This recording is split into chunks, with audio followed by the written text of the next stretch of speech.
Dear students अस्सलामु अलैकुम। Second year biology के लेक्चर में आपको वेलकम करते हैं। चैप्टर नंबर 16 हम लोग पढ़ रहे हैं। ऑलमोस्ट लास्ट पेज तक हम चैप्टर के पहुंच गए थे प्रीवियस लेक्चर में। ये एक टॉपिक लास्ट पेज पर डिस्कस किया गया है जिसका टाइटल है evolutionary changes in the arrangement of bones and related mode of locomotion in major group of vertebrates. यानी अब इसमें आपने ये देखना है कि 5 ग्रुप हैं वर्टिब्रेट्स के। पाइसिस, उनका स्केलेटन वो मॉडिफाई होके किस में चेंज हुए, एम्फीबियन, उनका स्केलेटन पानी खुश्की दोनों पे। उनसे इवॉल्व हुए रेप्टाइल्स, उनका स्केलेटन। फिर उनसे इवॉल्व हुए बर्ड्स भी और मैमल्स भी। तो बर्ड्स उड़ने के लिए हो गए, मैमल्स बाकी प्लांटीग्रेड, डिजिटीग्रेड, उंगुलीग्रेड्स इनमें, और रेप्टाइल्स में हमने पढ़ा था वो बाइपिडल। एम्फीबियन में हमने पढ़ा कि एक्सटेंसर, थ्रस्ट, और फिशेस पानी के लिए। तो इनके स्केलेटन को अगर आप आपस में कंपेयर करें, जो बेसिक पैटर्न है मूवमेंट का या बेसिक जो बॉडी का फ्रेमवर्क है वो सेम है। यानी सब में हेड है, हेड के बाद इनकी बैकबोन है, वर्टिब्रल कॉलम भी कहते हैं जिसे। फिर इनके ये जो आगे शोल्डर्स हैं इनको पेक्टोरल गिल्डल्स बोलते हैं। अब फिशेस में तो लिम्स नहीं हैं, बाकी एम्फीबियन, रेप्टाइल, एवीज उनमें ये 4 लिम्स हैं पेक्टोरल गिल्डल के साथ जुड़े हुए। इसी तरह फिर पेल्विक गिल्डल है, उसके साथ हाइंड लिम्स जुड़े हुए हैं। और यही बेसिक पैटर्न सेम है। बाकी इनके अंदर वेरिएशन एग्जिस्ट करती हैं, वो इनके मोड ऑफ लोकोमोशन, इनके हैबिटेट, इनके लाइफस्टाइल, इस तरह के मुख्तलिफ फैक्टर्स के ऊपर डिपेंड करते हैं। अब जैसे फिशेस जो हैं उनमें एक लोकोमोशन का पैटर्न पाया जाता है जिसको हम नाम देते हैं S band locomotion. Cartilaginous fishes, bony fishes, इन सब में ये एग्जिस्ट करता है। अब इसको अगर आप देखें तो ये इस तरह का पैटर्न है। इसमें क्योंकि इनमें कोई लिम्स वगैरह तो है नहीं। अब इसमें आप देखें तो बॉडी के अंदर ये बैंड्स बन रहे हैं। अब जैसे फॉर एग्जांपल ये जो मैं एरो लगा रहा हूँ, यहाँ पर अगर इसको हम एल का मतलब है लेफ़्ट और आर का मतलब है राइट। अगर इस लेफ़्ट साइड के मसल इधर कॉन्ट्रैक्ट हैं तो अपोजिट साइड पे यहाँ पे ये मसल्स क्या होंगे, रिलैक्स होंगे। अब इसके बाद यहाँ पर ये मसल कॉन्ट्रैक्ट होंगे तो नेक्स्ट ये हिस्से में रिलैक्स होंगे, फिर ये यहाँ कॉन्ट्रैक्ट होंगे।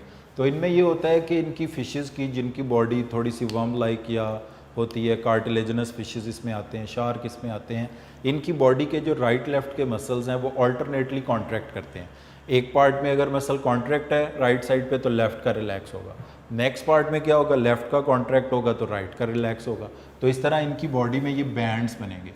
इसको नाम हम देते हैं एस बैंड लोकोमोशन का।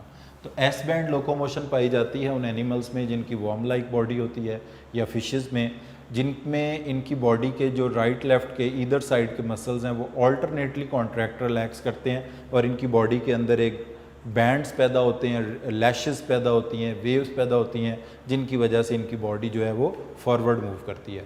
बाकी फिशेस की बॉडी पे फिन्स के अलावा कोई भी स्ट्रक्चर बाहर नहीं निकलता। उनमें बैकबोन ज़रूर होती है, पेल्विक गिल्डल ज़रूर होता है, पेक्टोरल गिल्डल ज़रूर होता है, बट नो लिम्स, कोई टांगे इनके अंदर नहीं होती। इसके बाद जो बाकी ग्रुप हैं फिशेस के, अगर हम उनकी बात करें तो जो टांगे हैं ये बॉडी के नीचे से भी निकलती हैं, साइड से भी निकलती हैं। Limbs emerge from the sides of the body. ऐसा 2 ग्रुप्स में होता है। कौन से 2 ग्रुप्स में होता है ऐसा? एम्फीबियंस में होता है ऐसा, और रेप्टाइल्स में होता है। अगर आप लिजर्ड की, क्रोकोडाइल की, टॉर्टॉइस की टांगे देखें तो वो उनकी बॉडी के साइडों पे होती हैं। तो लिम्स, फ्रॉग की देखें, limbs emerge from the sides of the body in reptiles भी और एम्फीबियन भी।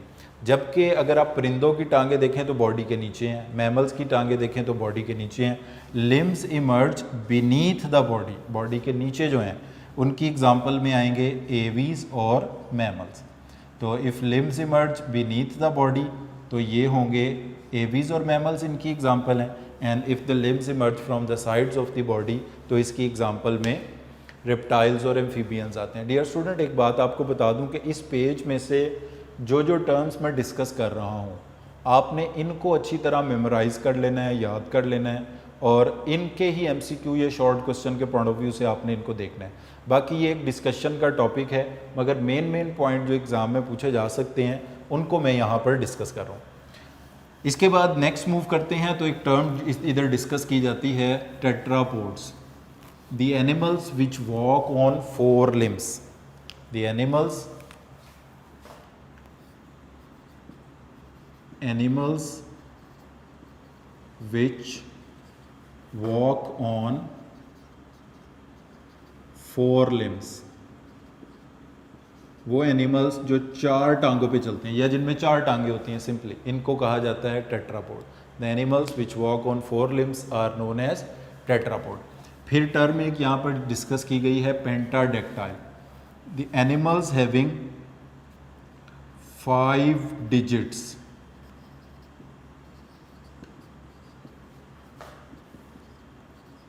in hand and feet, तो जिनके हाथ में 5 उंगलियां हों उनको कहा जाता है पेंटाडेक्टाइल। अब इसमें एबनॉर्मली किसी में कुछ ज़्यादा भी होती हैं, कम भी होती हैं। अगर ज़्यादा हो 5 से तो उसको हम कह देते हैं पॉलीडेक्टाइल, और अगर 5 से कम हो तो फिर हम उसको नाम दे देते हैं सिनडेक्टाइल का। वो भी मैं लिख देता हूँ टर्म यहाँ। 5 से ज़्यादा हो तो उसके लिए टर्म होगी पॉलीडेक्टाइल। मोर देन 5 डिजिट्स के लिए, और अगर 5 से कम हो तो फिर हम इसको कहेंगे सिनडेक्टाइल। लेस देन 5 डिजिट्स हों तो सिनडेक्टाइल, मोर देन 5 डिजिट्स हों तो फिर हम इनको कहते हैं पॉलीडेक्टाइल। नॉर्मल अगर कितनी होती हैं, 5 होती हैं, तो इसको कहा जाता है pentadactyl, PENTA, pentadactyl having 5 digits. अब इसके बाद इस पेज के लास्ट में ये टर्म डिस्कस की गई है कि कौन कौन से एनिमल्स हैं जो उड़ते हैं। बैट्स उड़ते हैं, मगर बैट्स बिलोंग करते हैं मैमल से। बैट्स जो हैं वो परिंदे नहीं हैं, मैमल्स हैं। इसके अलावा बर्ड्स जो हैं ये उड़ते हैं, कुछ नहीं भी उड़ते, जैसे कीवी, ऑस्ट्रिच नहीं भी उड़ते। टीरोडेक्टाइल्स, पी साइलेंट होगा इसमें, टीरोडेक्टाइल, ये these are ancient flying mammals.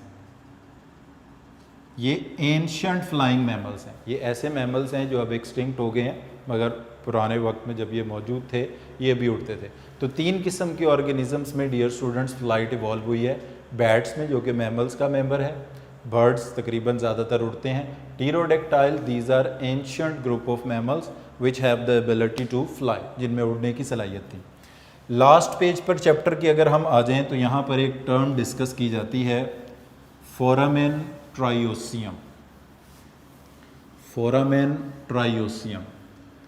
अब इसके नाम से एक तो पता चल रहा है, फोरामेन कहते हैं ओपनिंग बिटवीन द बोन्स को। यहाँ लिख लेते हैं हम इसको। फोरामेन का मतलब होता है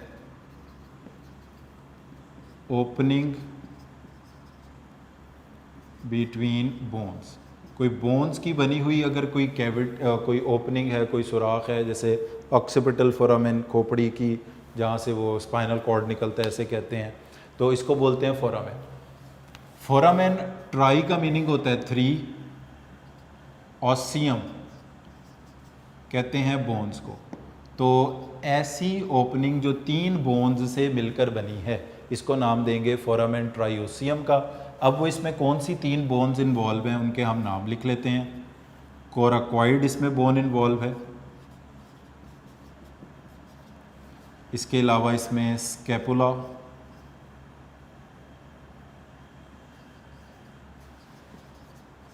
और क्लेविकल। अब ये बर्ड्स में है, कोराकॉइड बर्ड्स में ही होता है, हमारे में नहीं होता। तो स्कैपुला, कोराकॉइड और क्लेविकल, ये तीनों आपस में जुड़े हुए हैं और इनके दरमियान एक कैविटी है। ये वाली जो कैविटी है इसका नाम है फोरामेन ट्राइओसियम। तो an opening between coracoid, scapula and clavicle is known as foramen triosseum. अब इसका यूज़ क्या है? जो फ्लाइट का मसल है डियर स्टूडेंट, इसको कहते हैं सुप्राकोराकॉइड मसल। जो वैसे फ्लाइट में और मसल भी इन्वॉल्व हैं, जो मेजर मसल जिसकी वजह से परिंदे अपने विंग्स की फ्लैपिंग करते हैं, उस मेजर फ्लाइट के मसल का नाम है सुप्राकोराकॉइड मसल। तो अगर आपसे एमसीक्यू में पूछा जाता है कि फ़्लाइट मसल का नाम बताएं, तो आप उसका नाम बताएंगे सुप्राकोराकॉइड मसल। इज़ ये अपवर्ड स्ट्रोक प्रोवाइड करता है बर्ड्स की बॉडी को, या फ्लाइट का मसल है। अब डियर स्टूडेंट्स, डेफिनेटली इस मसल्स का कोई ना कोई ओरिजिन होगा, कोई इसका इंसर्शन होगा। तो इसका जो इंसर्शन, ये इसका टेंडन पास करता है थ्रू दिस फोरामेन ट्राइओसियम, और इसका इंसर्शन होता है, इसका इंसर्शन होता है ह्यूमरस पर, जो कि 4 आर्म की बोन है। तो परिंदों के किस में होगी? 4 आर्म्स की जगह पर उनके विंग्स होते हैं। तो it is inserted on the, इसका इंसर्शन जो है, और इंसर्शन आपको पता है कौन सा एंड होता है? मूवेबल एंड होता है, ऑन ह्यूमरस। और ह्यूमरस किसकी? विंग्स की बोन है। और इसका जो ओरिजिन है, ओरिजिन आपको पता है कौन सा एंड होता है? इमूवेबल। और इसका ओरिजिन है कील पर, जो कि इनकी चेस्ट की बोन भी होती है। चेस्ट की बोन को ही कहते हैं परिंदों में। तो आप देखें, ये जो सुप्राकोराकोइड मसल है, इसका ओरिजिन है कील पर मसल है। इसका टेंडन पास कर रहा है इस फोरामेन ट्राइओसियम से, जो कोराकोइड क्लेविकल और इसने बनाया, और ये इसका इंसर्शन है ह्यूमरस पर। यानी जब ये मसल कॉन्ट्रैक्ट करेगा तो ह्यूमरस अप डाउन होगी, और ह्यूमरस विंग्स की बोन है, यानी फ्लैपिंग ऑफ विंग्स होगी। तो फ्लैपिंग ऑफ विंग्स कराने वाले मसल का नाम है सुप्राकोराकोइड मसल, जो फोरामेन ट्राइओसियम बोन्स की बनी हुई ओपनिंग को कहते हैं फोरामेन, और 3 बोन से ये बनी है, इसलिए फोरामेन ट्राइओसियम। और कौन सी 3 बोन्स इसको बना रही हैं? कोराकोइड, स्कैपुला और क्लेविकल। और ये इंसर्शन है इसका ह्यूमरस पर, जो कि विंग्स की बोन है, 4 आर्म की बोन है, और ये मसल फ्लैपिंग ऑफ विंग्स कराता है, और इसका ओरिजिन इस पर कील पर है। इसके अलावा डियर स्टूडेंट्स, यहाँ पर 1-2 चीज़ें और हैं छोटी छोटी MCQ के हवाले से इस पेज में। एसिटाब्यूलम किसे कहते हैं? एक पेल्विक गिर्डल में 2 हिप बोन्स पाई जाती हैं या कोएक्सल बोन्स पाई जाती हैं, और ये दोनों कोएक्सल बोन्स जो हैं 3 बोन्स की फ्यूजन से बनी होती हैं।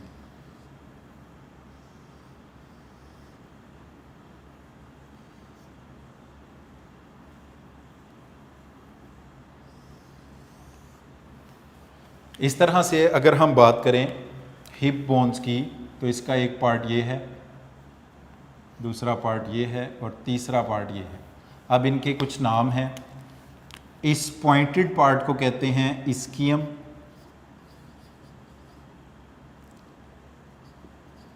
इस्कियम, और इस कॉलर लाइक पार्ट को कहते हैं इलीक, इलीक बोन, और ये जो दूसरे के साथ अटैच्ड होता है इसको बोलते हैं प्यूबिस। तो आप देखें, आप प्यूबिस, प्यूबिक बोन, इलीक बोन और इस्कियम, ये जहाँ पर फ्यूज्ड हो रहे हैं, यहाँ पर इस जगह पर एक कैविटी है। इस कैविटी को नाम दिया जाता है, this cavity is known as acetabulum. और इस कैविटी पे यहाँ पर जो बोन जॉइंट बनाती है, इस बोन का नाम है फीमर। तो ये हिप जॉइंट में कौन सी बोन बनाती है? फीमर। फीमर का ये कौन सा एंड होगा? प्रॉक्सिमल। तो dear students, proximal end of femur form a ball and socket joint in a cavity which is known as acetabulum. और एसिटाब्यूलम क्या होता है? हिप बोन या कोएक्सल बोन। इस बोन का नाम क्या है? हिप बोन कहेंगे इसको, या इसको कहेंगे कोएक्सल बोन। तो hip bone, coaxial bone 3 bones की फ्यूजन से बनती है, जिसका नाम है इलीक बोन, प्यूबिक बोन और इस्कियम। जहाँ पर ये तीनों बोन्स जुड़ती हैं वहाँ पर एक डिप्रेशन होता है, इसका नाम है एसिटाब्यूलम। इस एसिटाब्यूलम पर प्रॉक्सिमल एंड ऑफ फीमर बनाता है बॉल एंड सॉकेट जॉइंट, इसको बनाता है।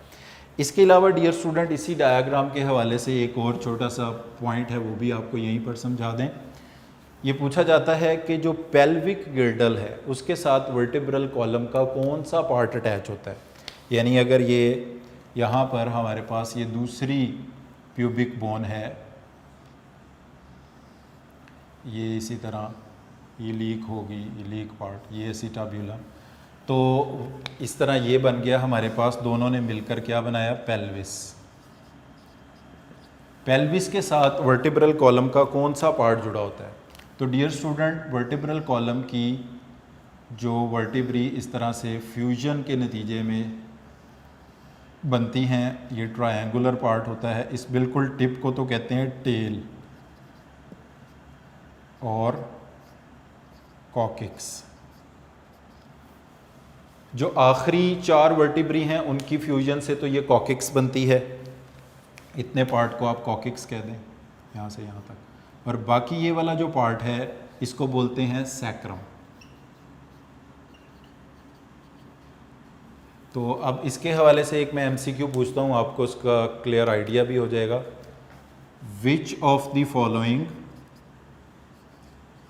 पार्ट ऑफ बैकबोन या वर्टिब्रल कॉलम, एक ही बात होती है, गेट अटैच टू पेल्विस?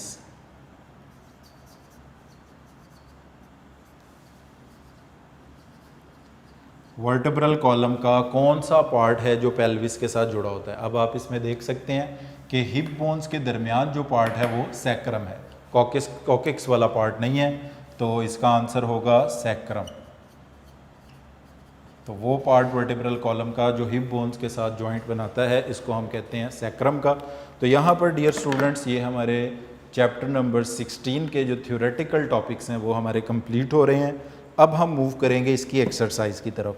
आपको पिछले चैप्टर के एंड पर भी हमने बताया था कि एक्सरसाइज में कोई true false fill in the blanks दिए होते हैं, मगर बोर्ड में आपको पता है यहाँ पर सिर्फ और सिर्फ शॉर्ट क्वेश्चन MCQs आते हैं ऑब्जेक्टिव टाइप के पैटर्न से। तो मगर हम करेंगे सबको, क्योंकि उसी ऑब्जेक्टिव वाले पार्ट को, फिल इन द ब्लैंक को किसी MCQ में चेंज किया जा सकता है, किसी ट्रू फॉल को भी MCQ में चेंज किया जा सकता है। तो सबसे पहले जो मैं आपको यहाँ पर एक्सरसाइज के क्वेश्चन सॉल्व करवाने जा रहा हूँ वो है क्वेश्चन नंबर 1। और क्वेश्चन नंबर 1 आपको पता है फिल इन द ब्लैंक्स का होता है। इसके आंसर्स मैं इधर साथ साथ आपके लिख दूँगा, तो आप लोग अपनी बुक्स निकाल के ज़रा इसको फॉलो करें बात को। इसमें है जी, नंबर 1 है, each muscle is enclosed by a membrane known as dash. अब डियर स्टूडेंट्स देखें, यहाँ पर कहा गया है कि each muscle is enclosed by a membrane known as. अब यहाँ पर पूरे मसल की बात की गई है, तो पूरे मसल को each muscle is enclosed by a membrane, जो मसल जो मेम्ब्रेन पूरे मसल को एनक्लोज करती है, इसको हम कहते हैं एपीमीजियम। मगर मैं यहाँ पर आपको एक बात बता दूँ, और वो आप अपनी बुक में लिख भी लें, क्योंकि एपीमीजियम की टर्म हमारी बुक में डिस्कस नहीं की गई। तो यहाँ पर अगर इस स्टेटमेंट को आप ऐसे कर दें, ईच मसल सेल और fibre is enclosed by a membrane known as, तो अब अगर तो यहाँ पर फाइबर या मसल सेल का वर्ड होता तो इसका आंसर होता सार्कोलीमा। इसका जो दुरुस्त आंसर है वो तो एपीमीजियम है, मगर अगर आपको इसका MCQ बना के दिया जाता है और उसमें एपीमीजियम की ऑप्शन ही नहीं होती, तो आप इसको मसल फाइबर या मसल सेल समझ के, मैं इधर लिख देता हूँ, फॉर मसल सेल और फाइबर समझकर आप इसको सार्कोलीमा पिक कर सकते हैं। बाकी आपने लेक्चर भी अटेंड किए होंगे तो उसको से भी आपको ये समझ आ जाएगा कि सेल जो है उसकी मेम्ब्रेन का नाम सार्कोलीमा है, बाकी पूरे मसल को जो इनक्लोज करती है उसका नाम एपीमीजियम है। इसी तरह second fill in the blank में आ जाएं, osteoporosis is caused by the decrease level of estrogen. तो second fill in the blank का आंसर क्या होगा? एस्ट्रोजन। ऑस्टियोपोरोसिस जिस हार्मोन के कम होने से होता है उसका नाम क्या होगा डियर स्टूडेंट्स? उसका नाम है एस्ट्रोजन। नंबर 3 पर आ जाएं, the moulting is controlled by a hormone. Moulting जिसको हम एक्डाइसिस भी कहते हैं, ये प्रोसेस जिस हार्मोन से कंट्रोल होता है इसको हम कहते हैं ecdysone. This hormone is known as ecdysone. तो इस हार्मोन को क्या कहा जाएगा? एक्डाइसोन इसको कहा जाएगा। उसके बाद number 4 fill in the blank में देखें, dash is stored in the muscle as reserve food. तो मसल्स की रिजर्व फूड को क्या बोलते हैं? मसल्स की रिजर्व फूड को कहते हैं ग्लाइकोजन। उसके बाद ब्लैंक नंबर 5 पर आ जाएं। Collenchyma cells lack dash in their primary wall. तो कोलन काइमा की जो वॉल्स हैं, सेल वॉल हैं, उसमें क्या नहीं होता, लिग्निन नहीं होता। ये भी एक कार्बोहाइड्रेट है जो सिक्लेरन काइमा सेल्स में होता है मगर कोलन काइमा सेल्स में नहीं होता। They lack lignin in their primary wall. Number 6 देखें, there are dash vertebrae in the neck region of mammals, there are 7 vertebrae. तो MCQ ये क्वेश्चन नंबर 6 है मगर इसका आंसर है 7। कोई भी मैमल है, इवन जिराफ है, कैमल है, उनकी भी नेक में 7 वर्टिब्री, ह्यूमन बीइंग में भी 7 वर्टिब्री हैं। The most abundant protein in the muscles. तो मसल्स में जो सबसे ज़्यादा पाई जाने वाली प्रोटीन है उसका नाम है मायोग्लोबिन, जिसकी वजह से मसल्स का कलर भी रेड होगा। इसके बाद नेक्स्ट क्वेश्चन की तरफ मूव करते हैं। Dash connect the muscles to bones. जो मसल को बोन के साथ कनेक्ट करता है इसको कहते हैं tendon. Tendon connect muscles to bone. इसके बाद आते हैं नंबर 9 पे। The thick muscle filament is composed of myosin. जो थिक फिलामेंट है वो बना होता है जिस प्रोटीन का, उसका नाम है मायोसिन। तो डियर स्टूडेंट, मैं एक बार फिर आपको ये आंसर्स बता देता हूँ। MCQ नंबर 1 में जैसे मैंने आपको कहा कि इस स्टेटमेंट के मुताबिक आंसर बनता है जो वो एपिमीजियम है। The membrane which surround the muscle is known as एपिमीजियम।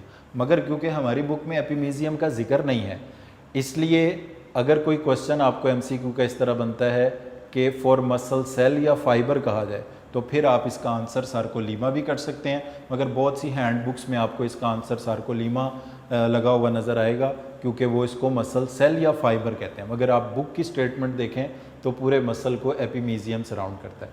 तो ब्लैंक का जो दुरुस्त आंसर है वो यही है। फिर दूसरे क्वेश्चन का आंसर है कि ऑस्टियोपोरोसिस एस्ट्रोजन की कमी से होता है। तीसरा होगा मोल्टिंग को एक डाइसोन कंट्रोल करता है। मसल्स की रिजर्व फूड ग्लाइकोजिन है। कोलन काइमा सेल्स में लिग्निन नहीं होता। मैमल्स की नेक में 7 वर्टेब्रे होते हैं। Most abundant protein muscle cells की मायोग्लोबिन है। नंबर 8 में है टेंडन जो मसल्स को बोन के साथ जोड़ता है, और थिक फिलामेंट बना होता है मायोसिन का। इसके बाद डियर स्टूडेंट्स जो हमारे पास क्वेश्चन नंबर 2 आता है वो दिया हुआ है ट्रू फॉल्स के हवाले से। तो इन स्टेटमेंट्स को भी हम देख लेते हैं। क्वेश्चन नंबर एक्सरसाइज का 2।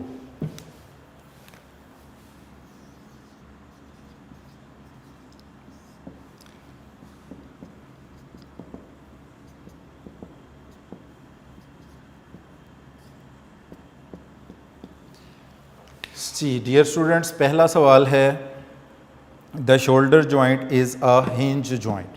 तो शोल्डर जॉइंट तो हिंज जॉइंट नहीं होता, ये फॉल्स स्टेटमेंट है। और इसको आप ठीक कैसे करेंगे, हिंज जॉइंट की जगह पर आप इसमें लिख देंगे बॉल एंड सॉकेट जॉइंट। तो हिंज जॉइंट नहीं होता, ये बॉल एंड सॉकेट जॉइंट होता है। तो ये स्टेटमेंट फॉल्स है। इसको ठीक कैसे करेंगे, shoulder joint is a ball and socket joint. Second देखें, tendon connect bones together at joint. तो ये भी फॉल्स स्टेटमेंट है। इसमें आप क्या करेंगे, टेंडन्स की जगह पर आप लिखेंगे ligaments joint the bones at joints. Bones को आपस में जोड़ते हैं जॉइंट्स पे।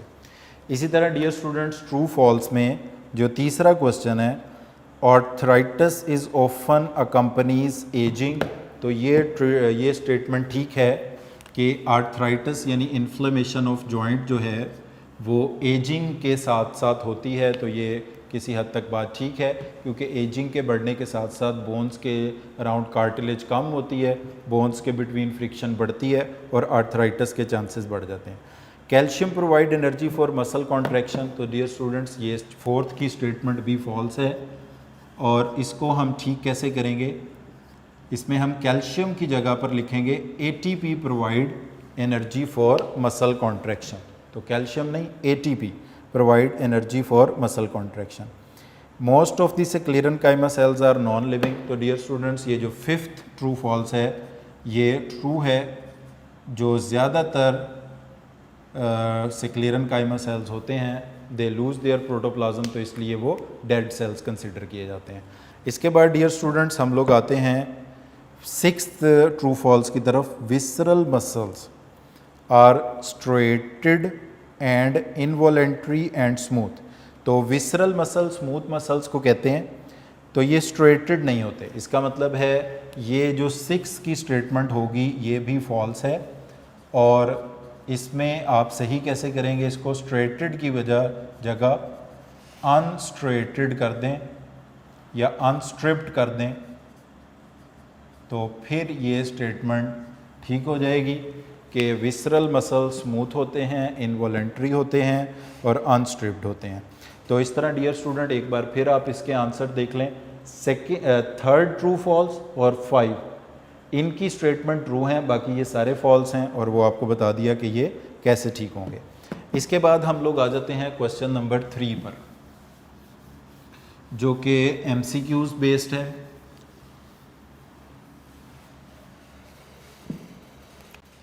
Question number 3 for MCQ।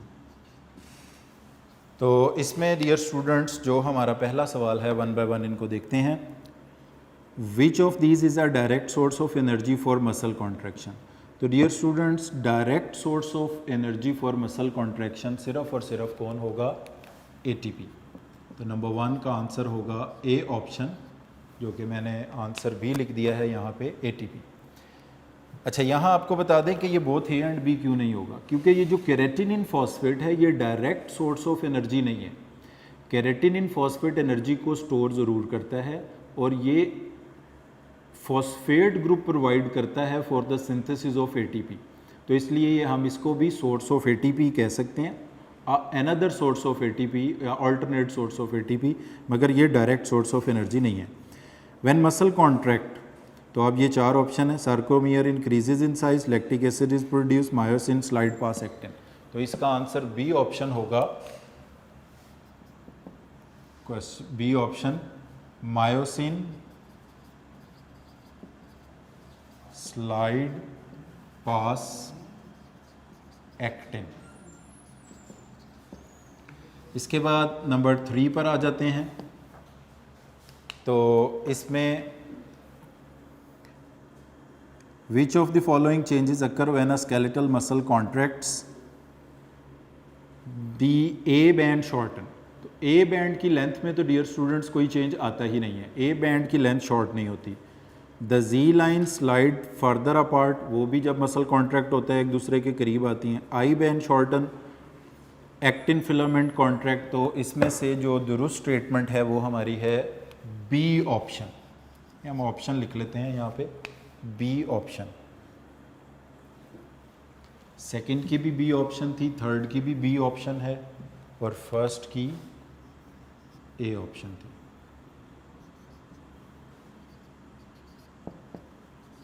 Fifth, sixth, seventh. MCQ number 4, thin filament in myofibril consist of, A option answer होगी actin, tropomyosin, troponin. Thin filament in myofibril consist of, A option answer होगी। 3 protein इसको बनाते हैं, actin, tropomyosin और troponin. इसके बाद है question number 5, the contraction of striated muscle is initiated by the release of energy in the presence of. जी, energy release होगी किसकी प्रेजेंस में, कैल्शियम आयन की प्रेजेंस में। तो ये ऑप्शन बनेगा हमारा B, beta, B for beta. Calcium ion की मौजूदगी में मसल कॉन्ट्रैक्ट करेगा जब उसको एनर्जी मिलेगी या सिग्नल मिलेगा। In the mammalian skeleton there is a distinct synovial joint between bones of cranium. Cranium के बिटवीन जो जॉइंट है वो तो इमूवेबल फाइब्रस जॉइंट्स होते हैं। सैक्रम ऑफ इलियम, ये भी एक इमूवेबल जॉइंट होता है। Humerus and ulna, sternum and floating rib. तो ह्यूमरस एंड अल्ना ये बनाते हैं एल्बो जॉइंट। तो ये इसका आंसर भी क्या बनेगा, B option, humerus and ulna बाजू की बोन्स हैं और इनके बिटवीन बनता है synovial joint. Which of the following is a bone of axial skeleton, तो इनमें से जो बोन एक्सियल स्केलेटन में शामिल की जाती है वो सिर्फ और सिर्फ रिब्स हैं। तो इसका नेक्स्ट क्वेश्चन नंबर जो ये दोबारा इधर 6 ही लिखा हुआ है तो हम भी इसको दोबारा 6 ही लिख लेते हैं, तो ये बनता है ए ऑप्शन। इसके बाद यहाँ पर जो बुक में नंबरिंग है हम उसी को फॉलो करते हैं। जो 2 बार 6 लिखा है तो पहले वाले 6 का आंसर बी है और दूसरी बार जो 6 लिखा है उसका आंसर ए है। वर्टिब्रल कॉलम कंसिस्ट ऑफ, इसका आंसर होगा ए बी। ए में है सैक्रम, बी में है कॉकिक्स, डी में है सर्वाइकल थोरेसिक लंबर और लास्ट ऑप्शन इसका आंसर बनेगी वो आई थिंक ई बनाया हुआ है इसको ऑप्शन को, तो इसको हम ई ही लिख लेते हैं, ऑल ऑफ दी अबव, ये इसका आंसर होगा जो बुक के मुताबिक नंबर 7 क्वेश्चन है। उसके बाद है 8, in mammals the number of cervical vertebrae are 7, तो इसका आंसर भी बी ऑप्शन है, 7 वर्टिब्री होते हैं, 10 है फिर 11। इसके बाद नेक्स्ट क्वेश्चन नंबर है 9, ब्रेन इज प्रोटेक्टेड बाय, तो स्कल नहीं, इसका आंसर करेंगे क्रेनियम, क्योंकि सिर्फ ब्रेन को प्रोटेक्ट करता है क्रेनियम, ये ऑप्शन आंसर होगा। इसी तरह which of the following is a plantigrade, तो इनमें से प्लांटीग्रेड कौन है, मंकी, तो बी ऑप्शन आंसर होगी 10वें सवाल की। 11th क्वेश्चन में brachioradialis muscle causes the uplift of, तो ये रेडियस पर इसका इंसर्शन होता है, रेडियस का अपलिफ्ट कॉज करेगा, ए ऑप्शन होगी। उसके बाद moulting occurs in arthropods at the immature stage, और ऑप्शन बनेगी ए, क्योंकि अभी इमेच्योर है, उसने बड़े होना है, तो इसलिए पुराने स्केलेटन को गिरा के नया पैदा करेगा, जब मेच्योर हो जाएगा तो फिर मज़ीद बड़ा नहीं होगा। Muscle fatigue is caused by, B option, accumulation of lactic acid, accumulation of lactic acid. Next question है जी, कार्डिक मसल्स आर, तो इन ऑप्शंस में से इसका आंसर बनता है बी ऑप्शन 14 का, बी ऑप्शन इनवॉलेंट्री। तो डियर स्टूडेंट्स, एक दफ़ा मैं फिर आपको MCQs की बता देता हूँ। MCQ नंबर 1 का आंसर है ए ऑप्शन, ए अल्फ़ा, 2 का आंसर है बीटा, 3 का आंसर है beta, beta mean B option, 4 का आंसर है ए अल्फ़ा, 5 का आंसर है बीटा, 6 2 बार लिखा हुआ है तो पहले वाले 6 का बीटा और दूसरे वाले 6 का अल्फ़ा, 7 का आंसर वो जो आखिर में ऑप्शन दिया हुआ है ई के नाम से, ई या सी के नाम से, तो ये बनता है ऑल ऑफ दी अबव। 8 का आंसर बीटा है, 9 का आंसर अल्फ़ा है, 10 का आंसर बीटा है और इसके बाद 11 का आंसर अल्फ़ा, 12 का अल्फ़ा, 13 का बीटा और 14 का आंसर भी बीटा है। इसके बाद डियर स्टूडेंट्स, जो चौथा पार्ट है इसका वो शॉर्ट क्वेश्चंस का है, उसमें से हमने तकरीबन आलमोस्ट सारे थ्योरी के दौरान पढ़े हुए हैं, मगर हम उसको एक दो बार देख लेते हैं कि अगर कोई ऐसा जो हमने ना किया होगा तो हम उसको डिस्कस कर लेंगे। पहला है what is the cause of cramp, तो इसकी कॉजेज़ में इलेक्ट्रोलाइट्स की कमी, पानी की कमी, स्पाइनल कॉर्ड की इरिटेशन, ग्लूकोज की कमी, ये सारी इसकी कॉजेज़ है। टेटनस और टेटनी, कैल्शियम कम हो तो टेटनी होती है, क्लोस्ट्रीडियम टेटनाई से टेटनस का इन्फेक्शन होता है। तीसरा सवाल है व्हाट इज़ लिगामेंट, लिगामेंट उस कनेक्टिव टिश्यू को कहते हैं जो बोन्स को बोन्स के साथ कनेक्ट करता है और ये लचकदार इलास्टिक होता है। What is nutation, growth movement की वो टाइप जिसमें जिग जैग मूवमेंट होती है, इसको न्यूटेशन कहते हैं। पांचवा है how many ribs do not attach to the sternum, तो 11th एंड 12th पेयर, यानी टोटल पेयर कहेंगे तो 2, टोटल कहेंगे तो 4, इनको फ्लोटिंग रिब्स बोलते हैं। हाउ इज़ रिकेट प्रोड्यूस, कैल्शियम और विटामिन डी की कमी से बच्चों में रिकेट्स होता है। Cause of tetanus, clostridium टेटनाई which is an aerobic bacterium. How is a muscle फिटीक produce, ATP के कम होने, लैक्टिक एसिड के जमा होने, pH के कम होने, मसल्स में दर्द होने को मसल फिटीक कहते हैं। अब ये कुछ डिफ्रेंशिएशन है जी के differentiate between axial and appendicular skeleton, तो एक्सियल स्केलेटन में जो चीज़ें आती हैं skull, ear bones, hyoid, vertebral column, ribs. Axial appendicular skeleton में pelvic girdle, pectoral girdle, fore limb, hind limb. Appendicular में 126 हड्डियाँ होती हैं, एक्सियल में 80 बोन्स होती हैं। फोटोटैक्टिक, कीमोटैक्टिक जिसमें लोकोमोशन हो एक जगह से दूसरी जगह, प्लांट के पार्ट्स या सेल मूव करें, प्लांट मतलब पूरा मूव करे। अगर तो स्टिमुलस लाइट है तो फोटोटैक्टिक, केमिकल स्टिमुलस है तो कीमोटैक्टिक। एग्जांपल एक एक साथ आप लिख देंगे। Osteocyte and osteoblast, bone forming cell को ऑस्टियोब्लास्ट कहते हैं और मेच्योर बोन सेल को ऑस्टियोसाइट कहते हैं। ब्रेकियलस मसल का इंसर्शन होता है अल्ना पर, ब्रेकियोरेडियलस का इंसर्शन होता है रेडियस पर, तो दोनों फ्लेक्सर मसल हैं। The end of muscle attach to the immovable bone, इसे ओरिजिन कहते हैं, which is to the movable bone, इसे इंसर्शन कहते हैं। Bone tough, hard, rigid connective tissue की टाइप है और कार्टिलेज में क्योंकि मिनरल्स नहीं होते ये रिलेटिवली फ्लेक्सिबल या सॉफ्ट हैं। आखिरी डिफरेंस है जी ट्रोपोनिन और ट्रोपोमायोसिन प्रोटीन का। तो थिन फिलामेंट में 3 प्रोटीन होती हैं, मेन और चीफ प्रोटीन तो एक्टिन है, थोड़ी मिकदार में जो होती हैं वो ट्रोपोनिन ट्रोपोमायोसिन है। ट्रोपोनिन 3 पॉलीपेप्टाइड चेन का कॉम्प्लेक्स है जिसमें एक पे कैल्शियम आयन जुड़ता है, दूसरी पे ट्रोपोमायोसिन और तीसरी पे एक्टिन। जबकि ट्रोपोमायोसिन क्या करता है, कैल्शियम की एब्सेंस में क्रॉस ब्रिजेस को बनने से रोकता है और कैल्शियम की प्रेजेंस में क्रॉस ब्रिजेस को बनने देता है, यानी थिक और थिन फिलामेंट को अटैच होने देता है। तो डियर स्टूडेंट्स, यहाँ पर हमने एक्सरसाइज की fill in the blanks, true false, MCQ और शॉर्ट क्वेश्चन सारे डिस्कस किए हैं। लॉन्ग क्वेश्चंस रह गए हैं, वो अब मैं आपको नेक्स्ट लेक्चर के स्टार्ट में जो इम्पोर्टेंट लॉन्ग क्वेश्चंस हैं इस चैप्टर के बता दूंगा। और इसके साथ एक आपको असाइनमेंट दी थी, उसको भी किसी लेक्चर में कवर करने की कोशिश करेंगे, मगर नेक्स्ट लेक्चर में अब हम चैप्टर नंबर 17 स्टार्ट करेंगे। और डियर स्टूडेंट्स, एक और बात आपको बता दूं, क्योंकि इस मंथ में, कमिंग मंथ में आपके 2 टेस्ट भी होंगे, उन टेस्ट का सिलेबस हमने इसी चैप्टर को 2 हाफ्स में डिवाइड करके रखा है। जो T1 का सिलेबस है वो रिपेयर ऑफ ब्रोकन बोन्स के टॉपिक तक होगा आपका, यानी मसल से पीछे पीछे, और सेकंड हाफ में फिर मसल से लेके ऑनवर्ड चैप्टर के एंड तक जो है ना वो आपका टेस्ट लिया जाएगा। तो आज के लेक्चर को हम यहीं पर वाइंड अप करते हैं। Thank you very much.